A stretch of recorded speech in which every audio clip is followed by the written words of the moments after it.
जहन लौटल रहिए तो कतबो खइए 3 बेर 4 बेर के खइए तऽ सब कहे कि खाय लए दै छै एना ओना 10 रंगके कहे लौटल छै।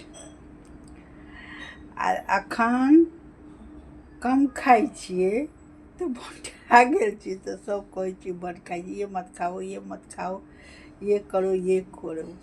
तो इएह कहै छै एगोटा रहथिन ने तो हम सब भाय बहिन रही मोटगर डटगर तो देखथिन तो कहथिन कि तरल खाइ छै गलल जाइ छै आ जे कंड बुसुंड खाइ छै से मोटायल जाइ छै।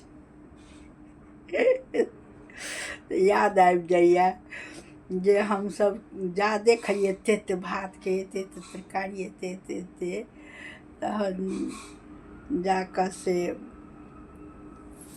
एना एना लोक कहै तऽ कंड बुसुंड कहै आब खुआले होइए।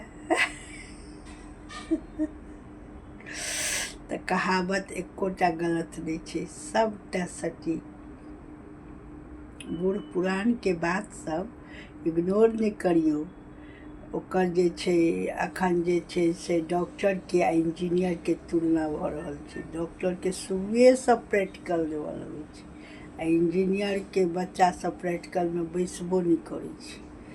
ताहि दुआरे इंजीनियर कमजोर छै आ डॉक्टर सब आगाँ बढ़लैए। तऽ इएह होइ छै तरल खाय से गलल जाय कंड बुसुंड खाय मोटाय ओ देह के होइ छै। सेहो कतेके देहमे खूब हुगर कुबर पात रहै छै तऽ निसनगन रहै छै आ कते मोटायले रहै छै तऽ फोकगर रहै छै। ई वीडियो केहन लागल से हमरा कहब और अहिना हम नया नया वीडियो सब लऽ कऽ कॉमेडी सब लऽ कऽ अबैत रहब कहावत सब लऽ कऽ अबैत रहब। हम कुसुम झा छी, जुहू चौपाटी से, अब नवी मुंबई में।